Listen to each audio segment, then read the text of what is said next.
What was big in the 1990s collapsed in the late 2000s but staged a surprise resurgence after many years of absence. Interest rates. Central banks are looking back to the 1990s as they face the question of how far and fast rates need to fall, and not everyone is reaching the same conclusion. Here's a report to understand what to watch in the week ahead. In Jackson Hole, global central banks set 3 potential paths for persistent inflation, all of which imply very different paths for interest rates over the next couple of years. First, would inflation simply fall away of its own accord, without any economic damage? Second, would it take more pain in the jobs market to get inflation consistently back to target? Or finally, do we now live in a world where pricing behavior has changed for good and wage bargaining power has increased? That would imply it will be much harder to get inflation down permanently and rates may barely fall at all. Listening to Fed Chair Jerome Powell, it sounds like he is very much in the first camp. Revealingly, he said that he does not welcome any further weakening in the jobs market. The time has come for policy to adjust. The direction of travel is clear, and the timing and pace of rate cuts will depend on incoming data, the evolving outlook, and the balance of risks. It sounds like he has become much more open to kicking off the easing cycle with a 50 basis point cut in September, even if some of his colleagues appear less convinced. Over in Europe, policymakers are still making their mind up. Any notion of policy divergence, however, will be short-lived. Rates are headed to a similar destination, lower in most developed economies. If that comes to pass, then the Fed should be pretty chuffed. The 1995 rate-cutting cycle, much like the one in 2019, was a rare example of a central bank nudging rates back to a more neutral level without any major hiccups. Of course, it's more common that rate cuts are started by the wheels falling off the bus. And the added challenge today is that widespread fixed-rate lending means it takes longer for interest rate cuts to hit the economy. The US jobs report this week is the clear focus after recent weakness and downward revisions to payrolls.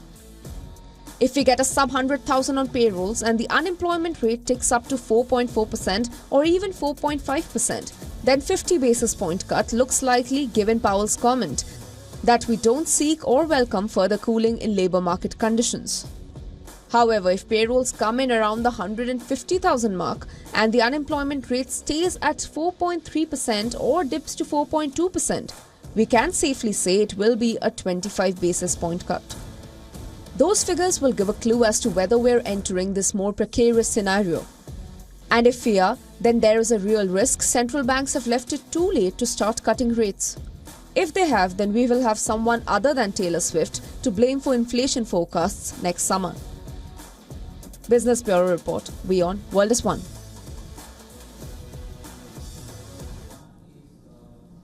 And for more on this, we're now being joined by Andrew Holland, CEO, Avendus Capital Alternate Strategies, live from Mumbai. So thank you so much for joining us on World Business Watch. How crucial do you think will this week's job data be for the US Federal Reserve's rate path? That way, it'll give us a good clue in terms of what that rate cut might be. I think the market's certainly baked in 25 basis points, which however the data comes through. But if the jobs are weaker than expected, then obviously the market will start to bake in 50 basis points. So here's a dilemma, I think, for the market. The market's baking in 100 basis points of cuts by the end of this calendar year. So if the Fed goes with 25 basis points, there would have to be some clear narrative that, the interest rate cuts going forward will be a little bit more aggressive. If that's not the case, then the markets will not like that. If it's 50 basis points with the narrative that incrementally will continue to look at data but the interest rates are heading down, I think the market would like that. I think the biggest worry for everybody is, and you mentioned it in your kind of broadcast as well, is are we behind the curve, and how quickly will the Fed act? Because we still remember, obviously, that about transitory inflation and how wrong that was, and how quickly interest rates has to be increased to bring that under control. So I think that's what the market's looking at. No policy mistake this time, please. And 50 basis points, I think, would have the market, kind of not rejoicing, but feeling comfortable that that kind of Goldilocks scenario for the economy will still be in place. Right, so in fact, I was just going to come to that, but you've touched on that already. What's your take on the US economy? Will it be a soft landing, or will we see an outright recession? It's a great question. I mean, an inverted bond yield, the 2- and 10-year, usually tells you there's going to be a recession. I think there's a number of factors. The market's saying no in terms of that. But of course, we've had the US presidential election, so we don't know what happens after that and what the policies might be for whichever president gets in, and how that might affect the economy in both the shorter term and the kind of medium term. So I don't think we're out of the woods yet for the US economy. It could be a hard landing in the market is expecting. And that's why we had that kind of worry back in August, where the market was saying we need to act quickly, and the Fed needs to act quickly in terms of interest rate reduction. So I think the market's a bit skeptical, even of its own Goldilocks scenario. All right.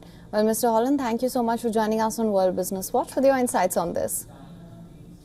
Thank you. For latest news, download the WION app and subscribe to our YouTube channel.